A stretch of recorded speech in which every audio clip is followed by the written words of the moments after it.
best thing that we can do for our clients and for buyers is to put them with the right people. And that's where I think that above anyone else, a broker, we really are the conduit between both parties. Really, as an operator, you need to make sure you understand intimately as best you can in the buying phase how to run that hotel. How are you going to run it? Are you going to do it the same or are you going to do it a little bit differently? P&Ls are prepared by sale, and in principle, we go to market with all the information that we're provided, because we're a conduit. So you're effectively saying that it's really important that you make sure there's enough wages in it, and you've really analysed that. From your experience moving from that corporate environment across, what would that one piece of advice be? To anyone who's thinking about jumping into their own management rights business is... Welcome to RB Radio. I'm Frank. And I'm Trudy.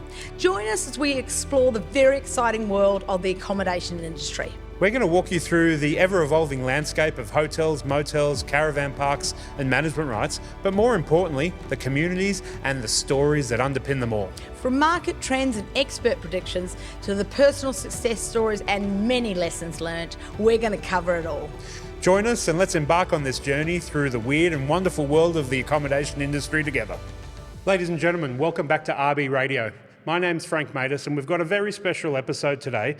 My co-host with me all the time, Trudy Crooks, Managing Director of Resort Brokers. Hello, Welcome Frank. back. Hello, Frank. Nice to be here. Very exciting. We've got some people with us today that we've been We waiting do. to have for a We while, have. right? I might ask you to introduce our first guest. Yes. Been with us for a long time, Shanoa Daniel. Shanoa, I'm delighted.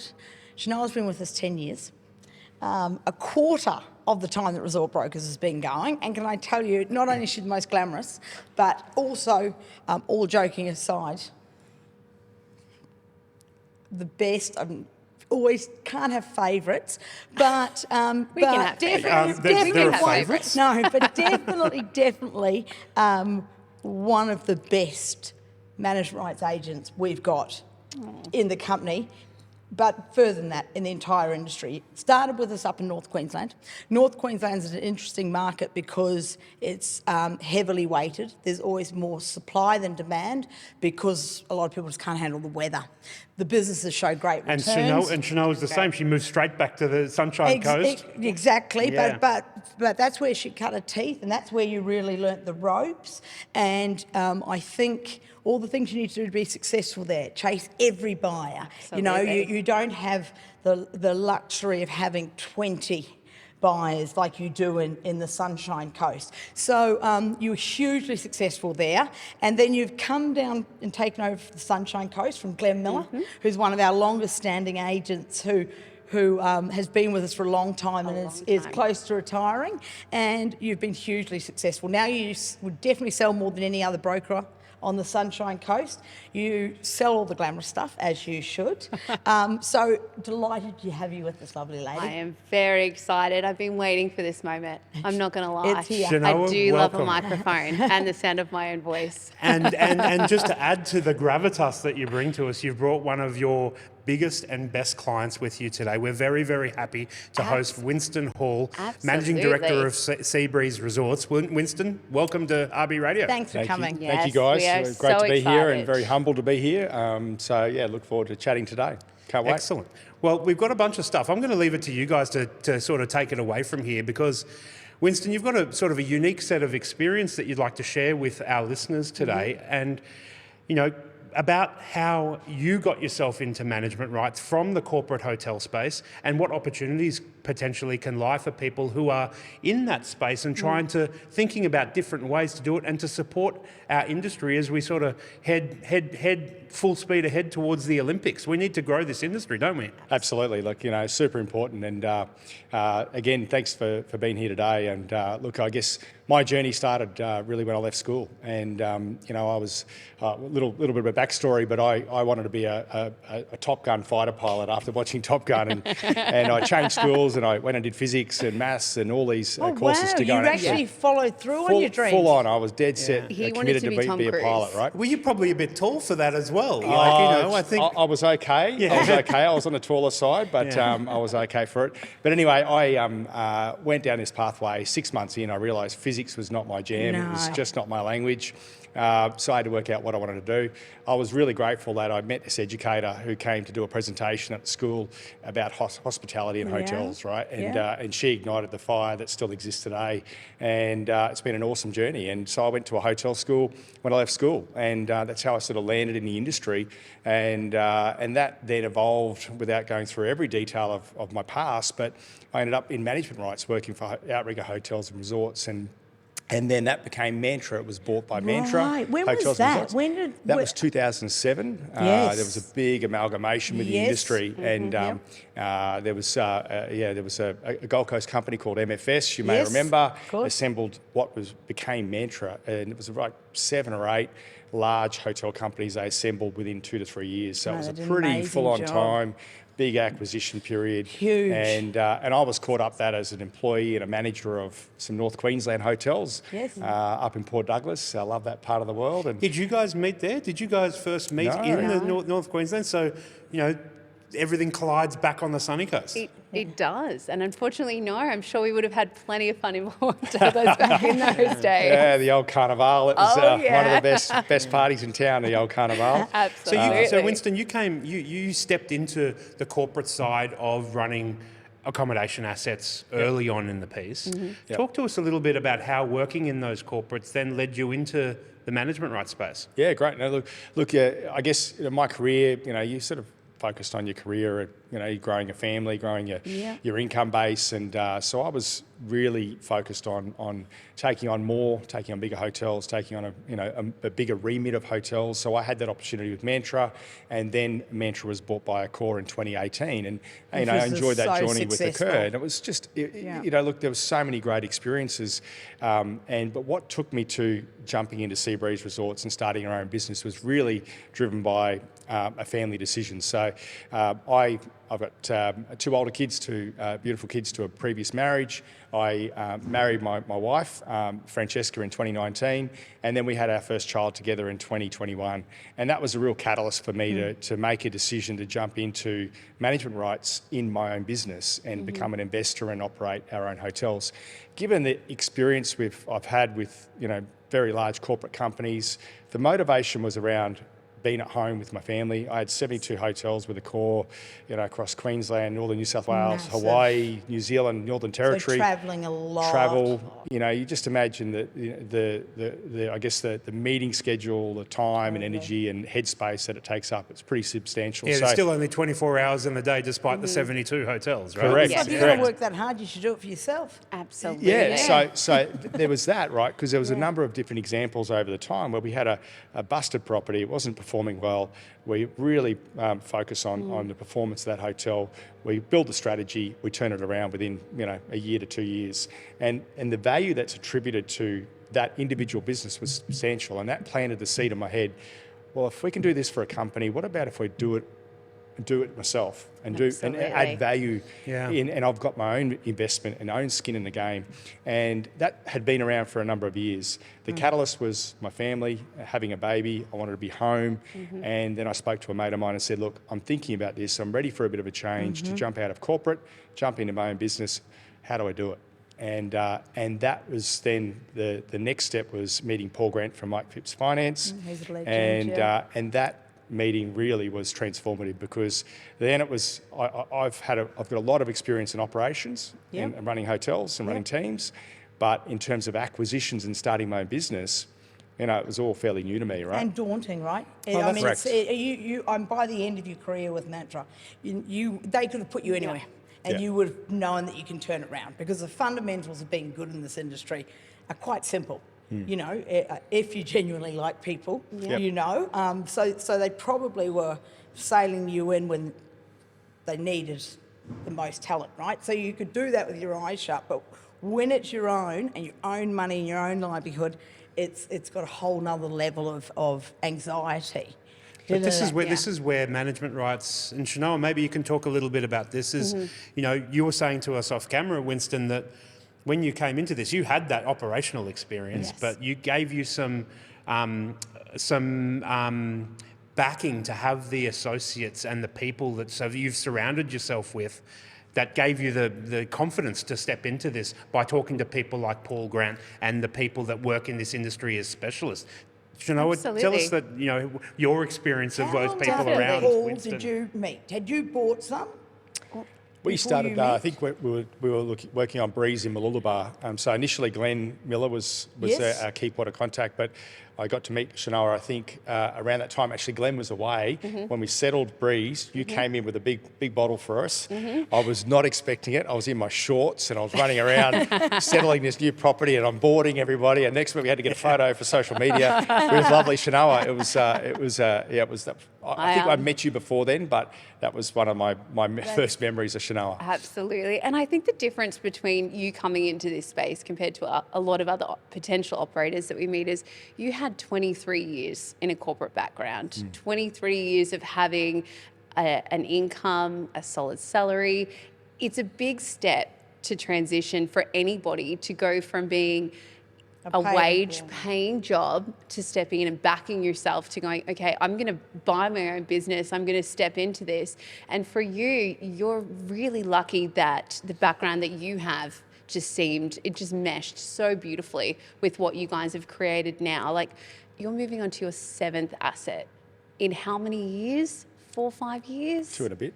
2 and a bit. It feels but like I feel 4 like and a it's half. been a lot longer, Winston. Oh my gosh, how long ago? Phenomenal. That's Yeah. unbelievable. That growth rate is massive. It's really, really You'd huge. arguably say that without your experience, it would be too fast. So unpacking that, what was your first one that you bought? So Seaview, Mooloolaba was the first one we Yes. bought, and then I think it was 8 days later we settled on Breeze, which is next door. It's a ring of fire right if we wanted there. to really talk about, okay, so Seaview Breeze, Mike Phipps came up with the beautiful name of Sea Breeze Resorts because of the first 2 assets we literal. bought. Put the 2 names quite together, good. and It that's actually how works quite well. that's how it And actually it's on the worked. coast as well. It'd be weirder if it was inland. Yeah, it That's would right. follow that, wouldn't it? Yes. That's right.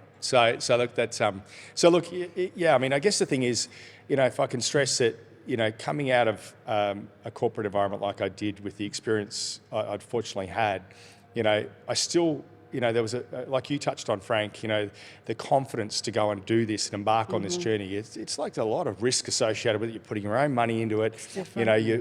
I'm not in familiar territory in terms of how to go and buy a right hotel, what the numbers look like, is it a good buy, a bad buy, and then navigating through the settlement process and DD and so having partners on board was super important at an early phase. And one of the things with Mike Phipps Finance and the transaction management consultants guys, Mike and Tony, they were brilliant in actually helping guide my... Tony What to Rossiter. look at. Yeah, Tony Yeah. Rossiter, helping to actually guide, I guess, the process. And then supported by, Trent Peavy, who you had on earlier, that ultimately those guys were really fundamental in the early stages for me in terms of building a high level of trust with them as partners to help me execute what I wanted to do with creating this syndicate and creating this business. And that is something I can't stress was so important on this journey because I thought about management rights for a number of years, but how did I do it? I didn't have the logistical knowledge, and these guys filled that gap for me and gave me the confidence to proceed.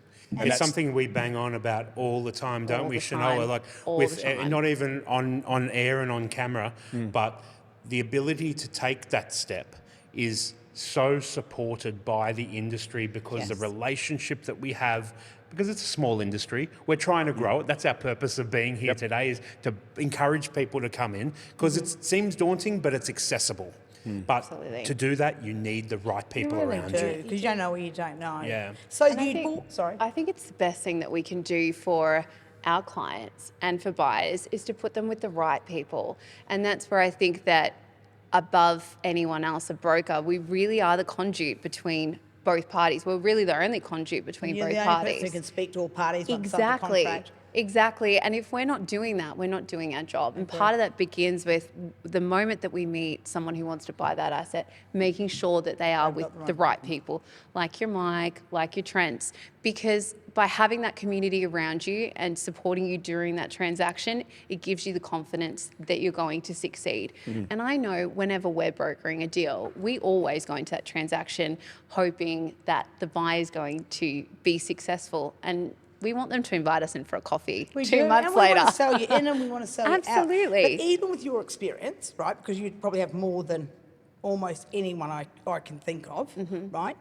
Going in. I'm sure there's others. No, I don't know. It's Definitely quite- the most at this table. Yeah, definitely most of this table. Lots of flattery going around, isn't there? Of the first two that you actually bought, right, even with all that experience, was there things when you got into the business that you didn't understand, that you were different to what you'd thought of?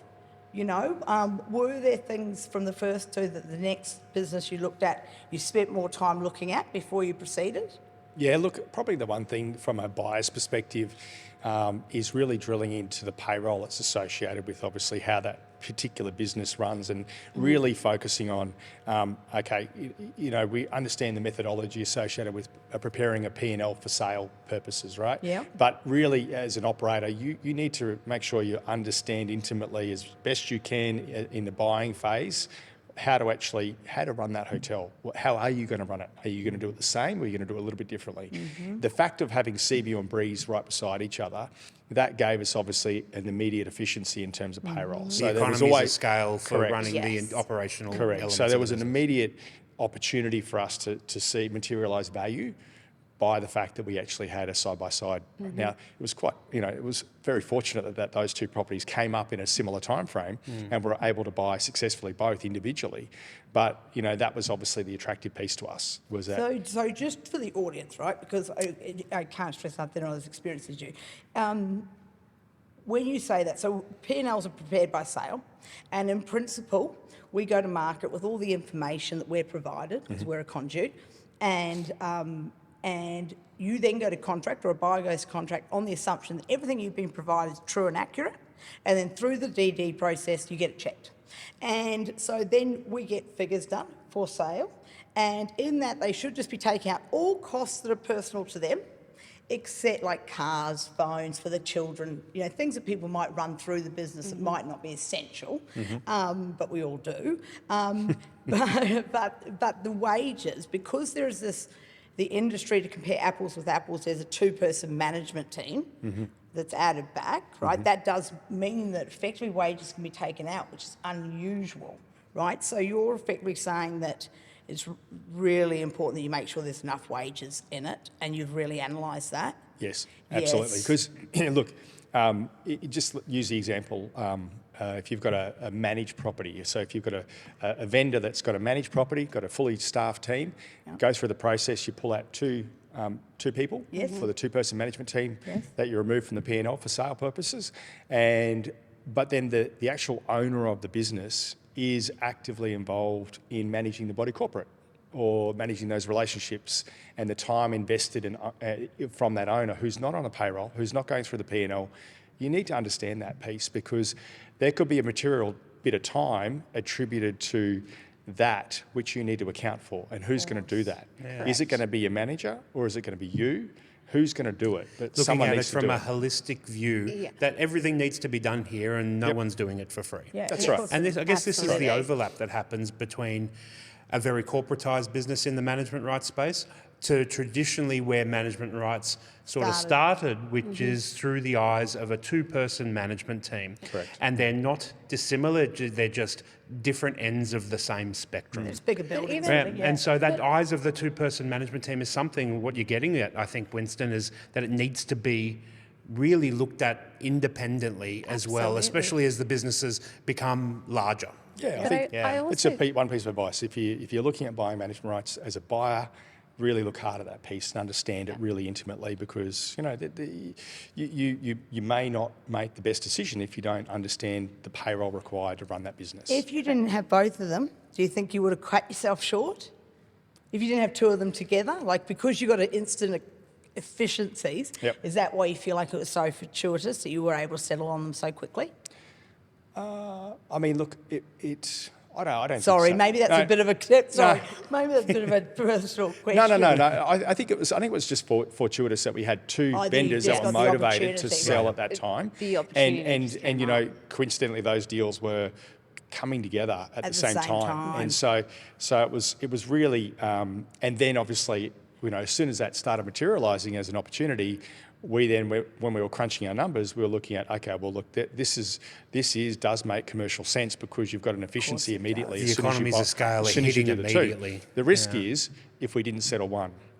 right? And we settled the other one. Do you wish Now- you knew That would that? work. We There's had always a- things in hindsight you wish you knew during a we had transaction. a plan associated if that did eventuate, but of course we hoped that. I'm it sure didn't. you've always got a But plan. your experience there and what you were experiencing in management rights for the first time weren't necessarily mutually exclusive there. Like it's just a growth of your experience there into this other section of the market that you now are responsible for rather than somebody else being. But the thing is, with that scenario that we just talked about, and just drilling into that, you know, the option A, option B, you know, depending on what happened with the sale and the settlement of both those assets, if one didn't happen, that strategy around how we then could make this work, you know, it was Mike Phipps and Tony Rossler from TMC that really were instrumental in actually going, okay, let's map this Think out. about What it. is the strategy? Think You about know, it. how How does does this it going to work? work?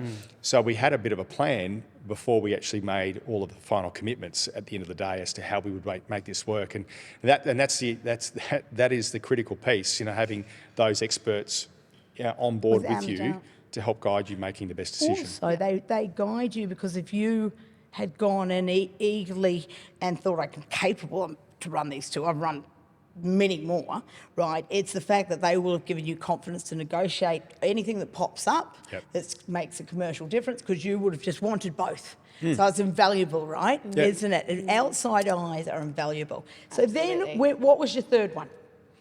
Third one was the rise in Noosa. So that was in September 23. So we settled the two properties in Mooloolaba in March 23. So I had a 6-7 month sabbatical. So I finished with the core in January 23 prior to the settlement of the two in Mooloolaba. Our second child, Francesca and I, our second child was born in April 23. So I wanted to be around for all of that. So it was really focused on family whilst on the sidelines doing, you know, some Running deals. two huge businesses, two, yes. no Well, trouble. Yep. I mean, I had a business partner running the two day to day at Yep. Breeze and Seaview, so that was a decision we made to go, okay, let's lock in him.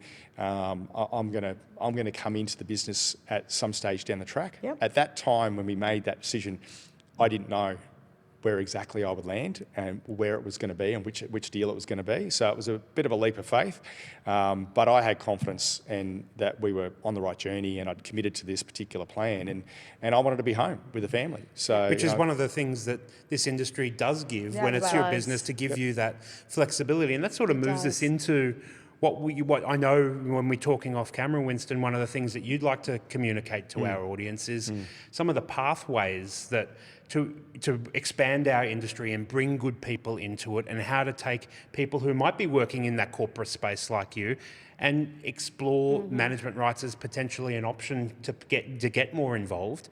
How did you make that transition then, and what would you sort of ask of our potential viewers? What would you suggest to them as the pathway for them? Look, I think if you're thinking about starting your own business and building your own wealth, and embarking on this sort of pathway, you know, really get some good advice, and reaching out to your partners to understand the mechanics of how you actually purchase management rights, you know, through the likes of Holman's and, you know, Trent Peavy and Mike Phipps Finance and TMC, those guys. Go and talk to them and actually get some advice around how you go and do it, because that'll give you a lot of confidence and give you some insight, right? And you know, the most important thing here is if you're really serious about actually, you know, buying your own business, you know, creating a syndicate of investors, these guys can help you do that, and then building your own wealth over the medium term. You know, that is a really powerful thing to do, and stepping out of a very safe environment, which we talked about earlier. Definitely. And you know, that is just coming down to this: back yourself. You can do it. Take the leap. You Take can the do leap it. of faith. It's common Get the right sense. advice. Get the right support around you, and you'll execute it, and you'll be able to deliver what you wanted to achieve. Now, my motivation was around family and being at home more, and obviously getting into my own business. And I'm very fortunate that I had these people around me to guide me.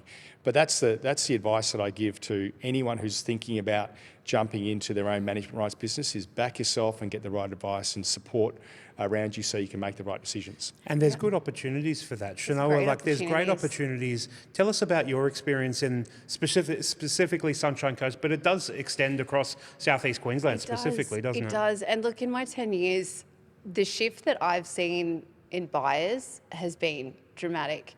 You know, this was founded on a traditional mum and dad style. And that still environment. exists. Yeah.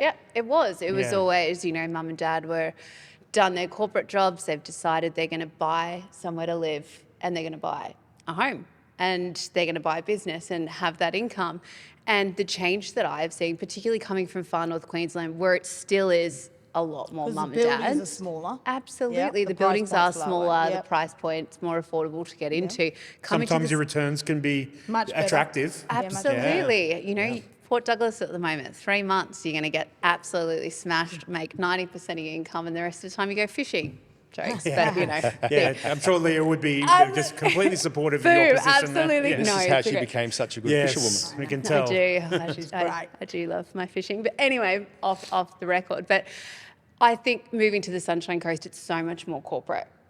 We're seeing a lot of businesses or people just like you that are buying businesses in clusters and creating that economy of scale. So therefore, no longer is a business a mum and dad style business. You've now managed to turn what was a mum and dad business into a corporate entity. So you've got a cluster in Mooloolaba of 4 really great assets in one place. You've been able to streamline your staff to be able to work through all 4 of those assets, and you've literally taken them to the next level that way. And watching the industry change over the last even 5 years since COVID hit, like I really think I do COVID too. was the crux of people going, okay, how can I turn this into a massive enterprise? And I'm not seeing as many mum and dads. Well, And it's price point restrictive. is I price think point. it's sophistication It and is. experience in regards to the fact that now you need to know how to automate. Correct. You need to have Centralised great front reservation. desks. But I think the price point is why all of a sudden it's becoming more appealing. Yeah. But I just do want to hear about your story around the buildings and how you bought them. Yes. Right. So we're up Very to number strategic. 3. Yep. Right. Okay. So you're up to number 3, which was what building? Rise and Rise. Noosa. the Rise and Noosa. So you moved to Noosa. Beautiful Yep. property. Well, I'm still on Budrum, but I've got an on-site manager at that particular property. Right. But I parachuted in full-time employment September 23 and ran that building. Okay. And so then you're a little bit further locations. Mm-hmm. So you would argue that maybe you had to get a new team of staff there, or were you still able to get your staff to run over all of it? So essentially, the main strategy for us when we buy any asset is put aside if it's a mum and dad operator Yeah. that we're buying from, obviously they leave and we need to find a replacement to manage. But we keep everything the same. So this strategy is for us, we go in, we buy the business, we don't change anything substantially immediately. If We it learn, ain't broke, learn, don't learn in the fix first it. instance. Yep. Make sure you're optimising performance because you've just bought the business that's travelling at whatever occupancy and rate. You need to make sure you've got continuity there. And then, obviously, once you understand the business, then tweak it, then change it as you need to, right? Amp it up. That's been the strategy on every single acquisition today. And so with Rise, I made sure that I had someone on site because I've got 2 dogs, 2 kids and home in Budrum. It's not me to live on site. So I was fortunate I had someone who was already in the business, who was living there. So I inherited the team and then I grew with them basically and we tweaked it as we went along. Fast forward to answer your question, the next one after that was Coco Mooloolaba 2 months later in November 23.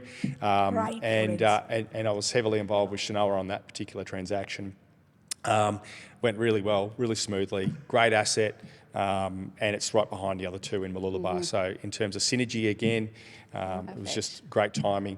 The next one after that was right next door to Coco, was a little mainly residential building, but it had a small letting pool, business only acquisition, Allure Mooloolaba, and that was without doubt a great investment because it was 10 rooms bolted on to the Coco operation, and we immediately saw enormous value in terms of, performance essentially, because we could optimise performance in terms of revenue really quickly with that business, and then support the operation through. And you had a the bit of Coco a team. tried and true, proven model by then that you could sort of just roll into the next one without having to reinvent the wheel. I can't take credit for that. Okay, to be honest, None of us can. Outrigger, when I Take was in Port Douglas with Outrigger Hotels and Resorts in the mid 2000s, they had 3 small management rights businesses up there on Hastings Street, McCrossan Street, and ultimately they ran it as one operational team, right? So collectively 100 rooms.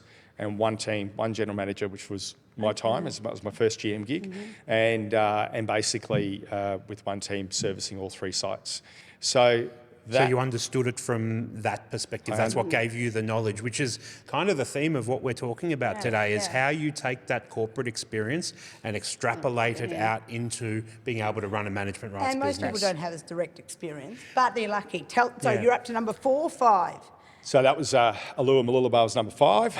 Right. So more recently, in March, we settled Sovereign on the Gold Coast, which is our largest acquisition so far. You've moved to the other coast. Yeah. The How's other it coast. going? That's right. So yeah, great. Look, other than the fact we bought 2 days before the cyclone hit, March was a very difficult time, obviously, for the whole of the Gold Coast and even the Sunshine Coast. I mean, and Brisbane were all affected by that cyclone. So, very difficult month for the whole industry.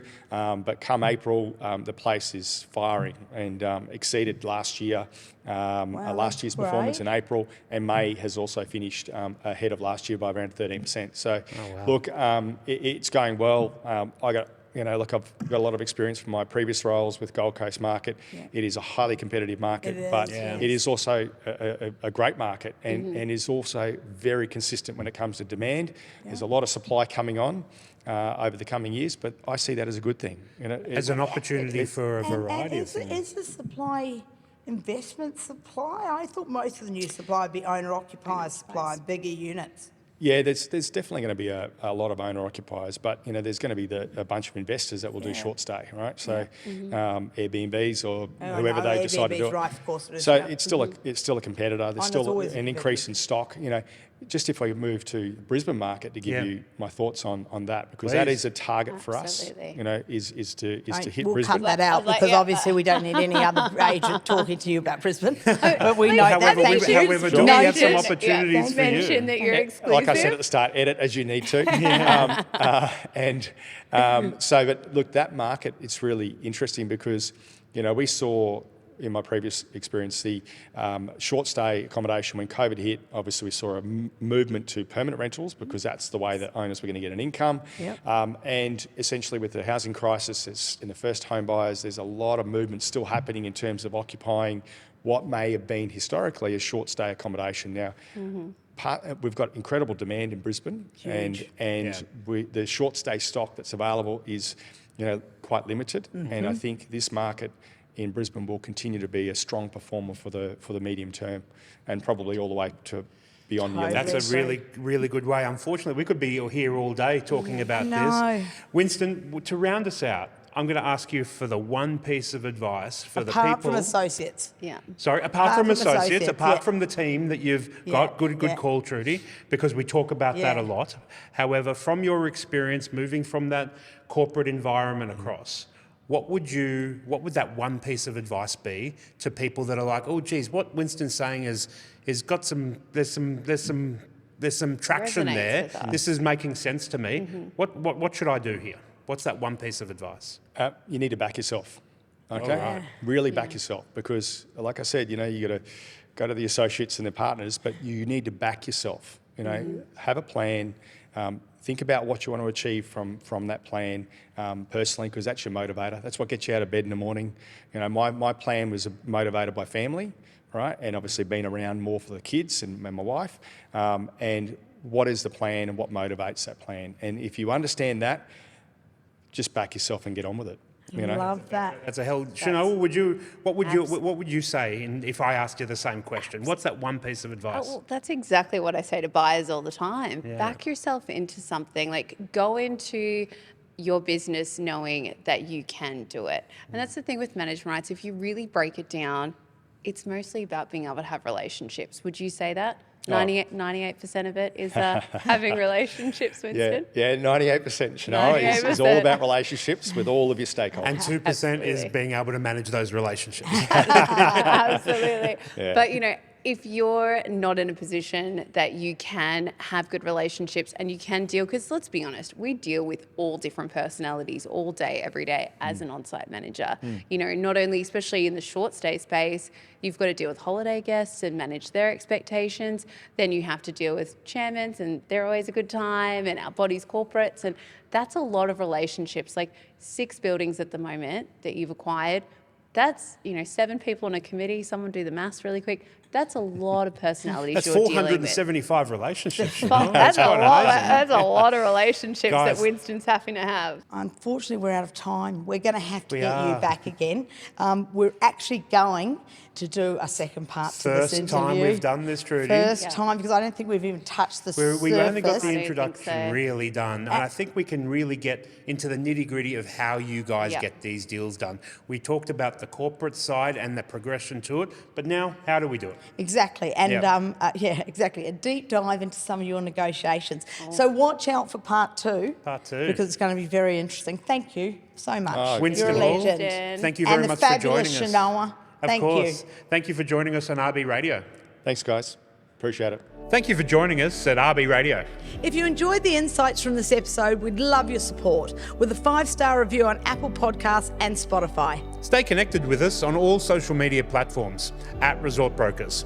We're excited to continue this journey with you and see you in the next episode. See you then.